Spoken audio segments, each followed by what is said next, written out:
If you know what you want to do, you wake up every day and you work toward that goal. It's so much easier when you know what you want. This is what I love to do. I made this decision when I was 19 years old. So it's kind of tough talking about my work ethic because for me, there's no days off. There's no holidays. I laugh every time I hear people saying, yeah, I don't like working for other people, so, I want to work for myself because I want to set my own hours and I want to, yeah. Let me tell you what, when you work for yourself, there are no days, there's no Christmas, there's no Easter, there's none of that when you work for yourself. In the early days, you got to show up every day. Your employees are here working every day. You can't just be this dude who makes a bunch of money and you take off and go on vacation for the whole summer and then come back in September and wonder how everything's going. You got to stay in here and you got to lead your people to where you want this thing to go. So when these big major holidays come, all these other people that take holidays and they're on vacation, we don't. We keep right on cranking, keep working. We're on the phone every day. Christmas Day, I'm doing stuff. You're working through all those holidays. Every day something bad happens. Every day there's problems. Every day somebody's trying to you and take what you've built, and you know what I mean? It's a war every day when you get up in the early days. I have kids too. So the time that I don't spend working, where I'm not physically working, I'm with my kids, hanging out with my kids. I do two things. I work and I hang out with my kids. And when I am with the kids, I am on the phone too. The phone rings and there's stuff that needs to be dealt with. So there is no real downtime. Going on vacation, hanging out with them. My oldest son is a quarterback. He plays football now. I love watching him practice. I love watching him play. And anything that my kids are into, I like watching what they do. I devote so much time and energy to this. When I'm with my kids, I'm their slave. I do whatever they want me to do, whatever they tell me to do, wherever they want to go. The one thing that I realized young is I didn't want to work for anybody else. I wanted to work for myself.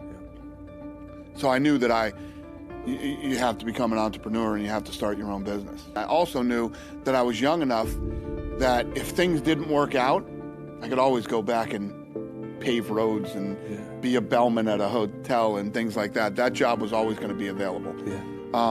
So I took all the risks at a young age. If you don't take risks, you will never succeed, ever. I did some paving early on in my life. Mm-hmm. That's real work. Yeah. That's a real job. Like I was like 17, 18 years old. I felt like I had one foot in the grave working that job. Sure.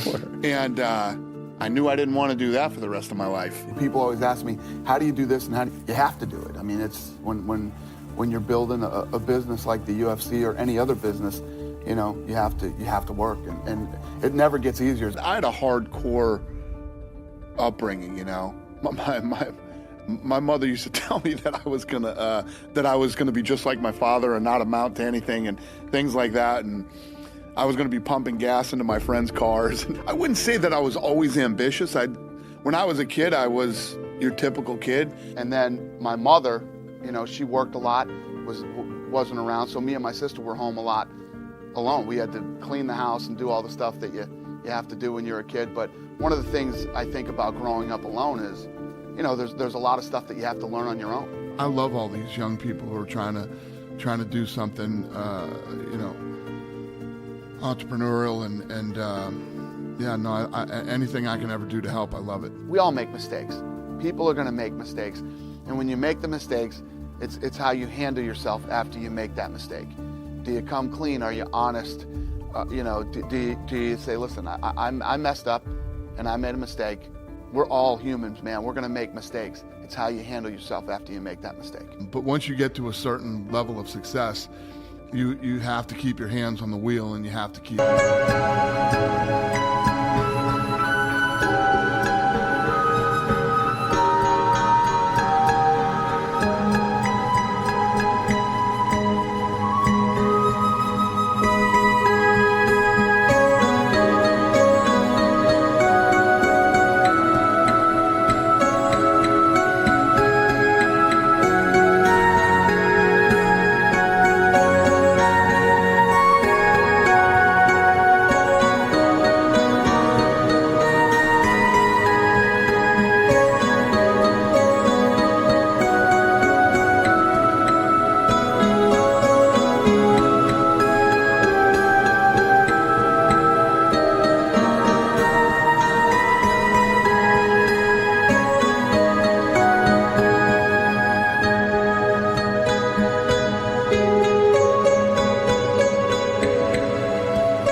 ship gets bigger and bigger and bigger, but you got to keep steering it in the right direction. When you're losing money, Yeah.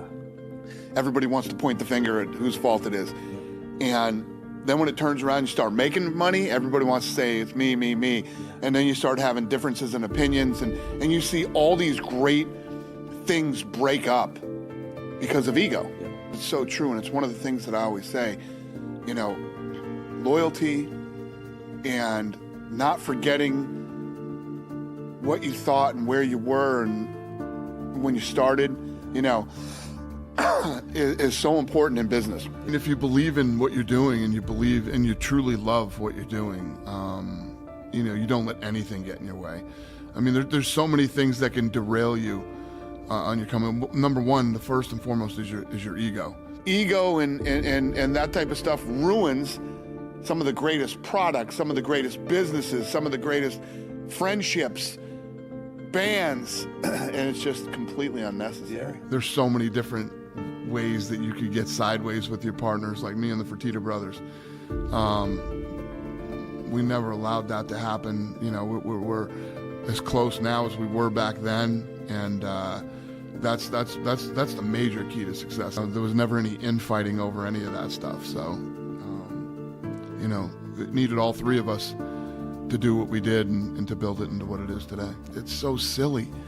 If you look at all the things that have been super successful that have blown up over ego, you're telling me Guns N' Roses couldn't get back together and play.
You know how much money those guys lost and how many people didn't get to see them play?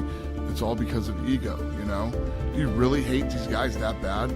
You got together at one point and liked each other and created something incredible. It's about respect. It's about loyalty. It's about treating each other right, and you know, and keeping your ego in check. I can't see myself retiring. Why would I retire? You know what I mean? I love what I do.